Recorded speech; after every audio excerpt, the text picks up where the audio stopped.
She watched the cake hit her face in slow motion.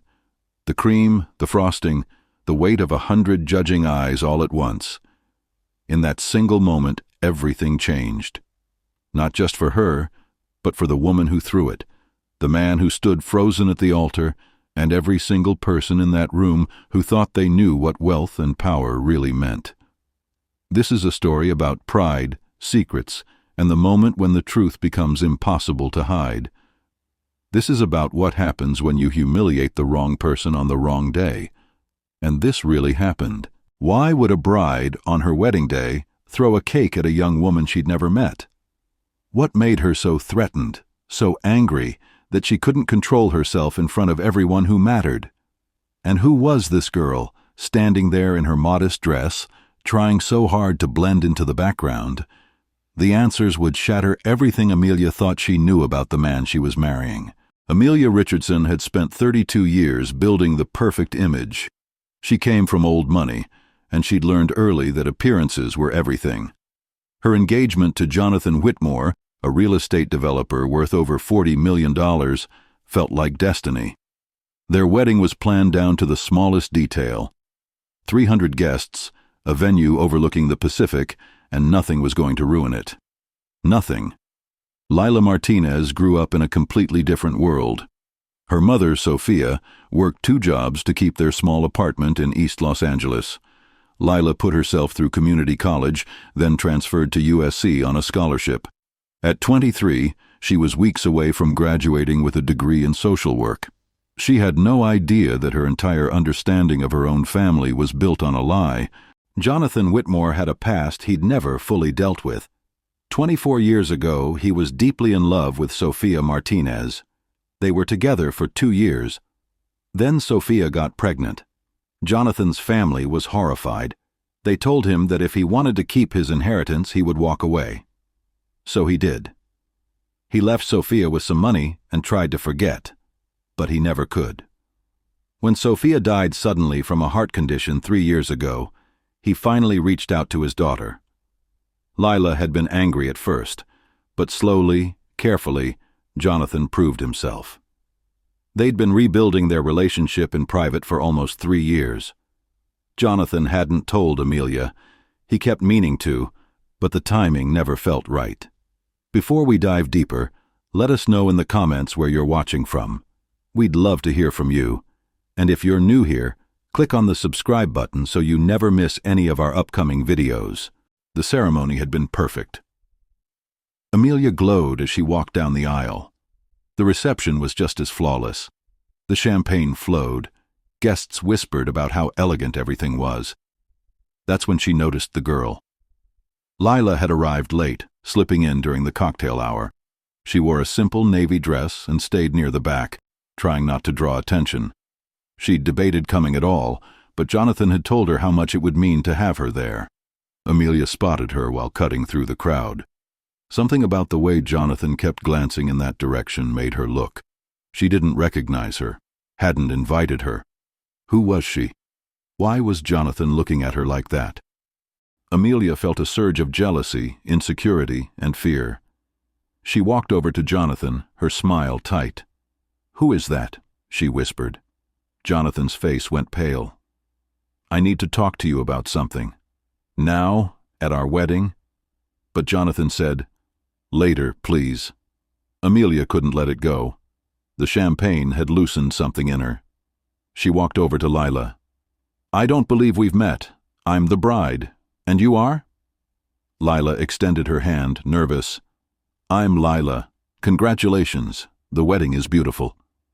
"Thank you." Amelia didn't take her hand. "Are you here with someone? I don't remember your name on the guest list." "Jonathan invited me," Lila said softly. "I'm a family friend." Something in the way she said it made everything worse. Amelia looked back at Jonathan, who was walking toward them, his face full of panic. And that's when Amelia made the worst decision of her life.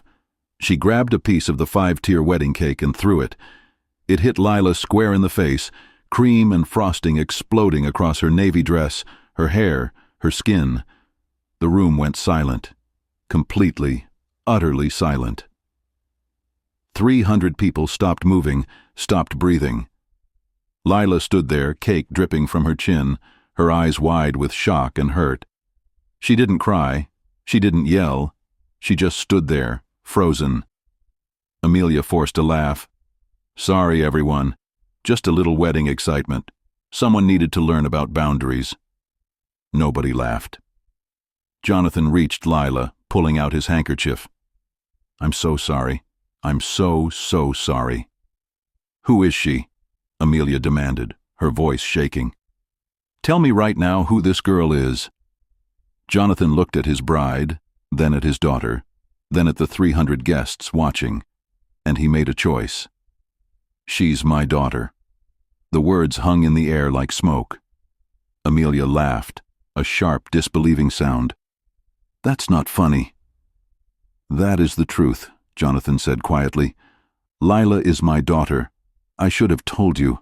I tried so many times, but I'm sorry. I'm sorry to both of you." The room erupted, everyone suddenly talking at once. Amelia felt like the floor had disappeared beneath her feet. Lila was trying to leave. She wiped the last of the cake from her face and started walking toward the exit. Her whole body was shaking. This was supposed to be a good day. Jonathan caught up with her at the door. "Please don't go. Please, I can explain everything. You invited me to your wedding and I got cake thrown at my face because your bride didn't know I existed. That pretty much explains everything," Lila said, her voice breaking. "I was going to tell her," Jonathan insisted. "I just didn't know how." "So instead you let her ruin me?" Lila looked at him with tears spilling over. "I shouldn't have come." Back in the reception hall, Amelia was surrounded by concerned friends and family. She felt exposed in a way she'd never experienced. Her father stopped her. "You need to figure out what you're going to do." "What I'm going to do?" Amelia looked at him. "He lied to me." "And you threw cake at her in front of everyone," her father replied. "Neither of you handled this well, but only one of you is trying to leave right now." Amelia felt shame wash over her. She'd humiliated a young woman who'd done nothing wrong. She walked slowly toward the entrance. When she reached Jonathan and Lila, both of them stopped talking. "I'm sorry," she said to Lila. "What I did was inexcusable. I was shocked and threatened and I reacted horribly, but none of that justifies throwing cake at you. I'm truly sorry." Lila hadn't expected an apology. "It's okay." "No, it's not," Amelia said. "And Jonathan, you should have told me. We were about to get married, and I didn't even know you had a child." "I know," Jonathan said. "I was ashamed of how I'd handled things with her mother. I thought if I told you, you'd see me differently." "I do see you differently," Amelia said. "But maybe I need to figure out if I can marry the man you actually are. If you're still watching at this point, drop a comment with "I'm still here." Let's see who's truly following this shocking story." Jonathan's father emerged from the crowd. Marcus Whitmore was 82 years old, and he walked with a cane, but his presence still commanded attention. "Everyone's standing around gossiping, but nobody's asking the questions that matter," Marcus said loudly. He looked at his son. "Jonathan, you've been carrying this guilt for 24 years. Isn't it time you told the whole truth?" He turned to address the crowd. "When my son came to me 24 years ago and told me his girlfriend was pregnant, I gave him an ultimatum. Leave her or lose his inheritance. I thought I was protecting him, but I was wrong. I taught him to value money over people. And because of my pride, my grandson never got to meet his sister while their mother was alive." "Wait, what?" The revelation hit like a thunderclap. "My grandson," Marcus said, looking at a young man near the bar. "Michael, come here." Michael Whitmore was 26, Jonathan's son from his first marriage. He walked forward slowly, looking confused. "This young woman," Marcus said, gesturing to Lila, "is your half-sister. Her mother was Lila Martinez, the woman your father loved before he met your mother. I'm the reason he left. I'm the reason Lila grew up without a father." Lila felt dizzy. A brother? She'd been an only child her entire life. Michael stared at Lila, really looking at her for the first time. She had their father's eyes. "You knew I had a sister, and you never told me?" he asked Jonathan. "I didn't know at first," Jonathan said quietly. "Not until your mother and I separated. By then, Sophia had been gone for almost a year, and when I met Lila, I didn't know how to tell you." Michael walked over to Lila. "I'm sorry for all of this. For what happened today. For what you went through growing up. You deserved better." Lila felt different tears now. "I didn't come here to break up a wedding or expose secrets." "None of this is your fault," Michael said. He turned to Amelia. "And throwing cake at my sister?" "Really?" Marcus interrupted. "Nobody knew anything because everyone in this family is so busy protecting their image that they forget to be honest." "Well, now everyone knows. The Whitmores aren't perfect. We make mistakes, we hurt people, we fail."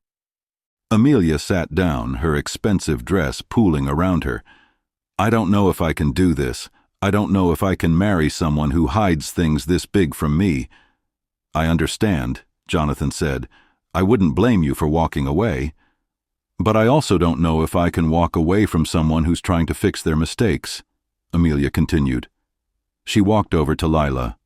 "What I did today was about me, not you. I've spent my whole life being afraid that I'm not enough. When I saw Jonathan looking at you, all that fear came rushing out. And I hurt you because of it. That's not who I want to be." "I forgive you," Lila said softly. Amelia turned to Jonathan. "I need time. I need to figure out if I can trust you again. I think we should postpone the wedding."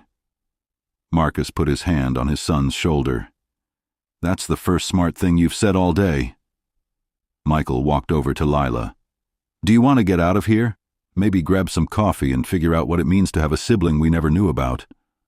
Lila smiled through her tears. "I'd like that." As they walked toward the exit together, Jonathan watched them go. For the first time in 24 years, he felt something like peace. Not because everything was fixed, but because the secrets were finally out. 6 months later, Lila graduated from USC.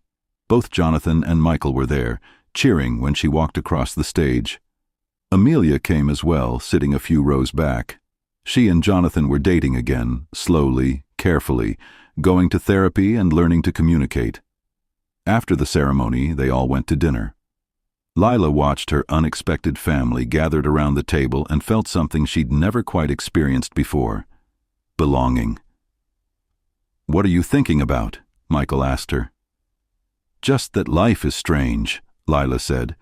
6 months ago, I got cake thrown at my face. Now I'm having dinner with a brother I didn't know I had. It's not what I would have chosen, but maybe it's what I needed." Jonathan raised his glass. "To family, and to second chances, even when we don't deserve them." "So let me ask you something. If you were Lila, standing there with cake on your face, would you have forgiven them? Would you have given any of them a second chance? And if you were Amelia, would you have postponed the wedding or walked away completely? What about Jonathan? Do you think he was a coward for hiding his daughter, or just a flawed person trying to navigate an impossible situation? I want to know what you think. Drop a comment and tell me. How would you have handled this if it was your family? Subscribe if you want more stories like this. Real stories about real people facing impossible choices. And if you thought this story was intense, wait until you hear what we have coming next.